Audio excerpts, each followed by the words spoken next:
Tensions continue to rise globally over Israel's actions in Gaza and the occupied West Bank. Israel has accused French President Emmanuel Macron of launching a crusade against the Jewish state. This comes after Macron urged European countries to toughen their stance on Israel if the humanitarian situation in Gaza did not improve. Israel's foreign ministry dismissed Macron's concerns, stating, "There is no humanitarian blockade. That is a blatant lie." The statement went on to criticize Macron for allegedly rewarding jihadist terrorists by supporting the idea of a Palestinian state. Meanwhile, Germany is also reconsidering its military support to Israel. Foreign Minister Johann Wadefuhl told the Süddeutsche Zeitung that future weapons deliveries would be contingent on the humanitarian situation in Gaza. He questioned whether the current actions align with international law and confirmed that Berlin is actively reviewing this. President Macron, speaking at a defense forum in Singapore, warned that giving Israel a free pass while abandoning Gaza would severely damage the West's credibility.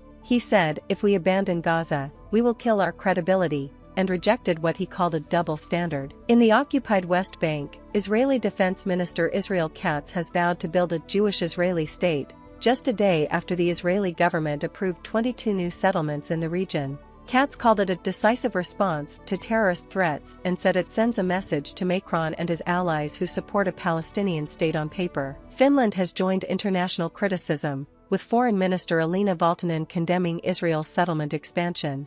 In a statement on X, she said, "Settlements are illegal under international law," adding that obstructing the two-state solution is unacceptable. At the same time, the United States has proposed a new plan for Gaza, which includes a 60-day ceasefire. According to documents seen by Reuters, the first week would see Hamas release 28 Israeli hostages in exchange for 1,236 Palestinian prisoners and 180 sets of remains. Humanitarian aid would be delivered immediately upon Hamas's agreement, through the United Nations and other channels. A final stage would involve Hamas releasing the remaining Israeli hostages in exchange for a permanent ceasefire and Israel halting military operations. Hamas has received Israel's response to a U.S. proposal for a Gaza ceasefire deal and is thoroughly reviewing it, even though the response fails to meet any of the Palestinian, just and legitimate demands, group's official Bassem Naim told Reuters. Meanwhile, Israeli airstrikes have continued in Gaza. Medical sources report that at least 28 Palestinians have been killed since dawn.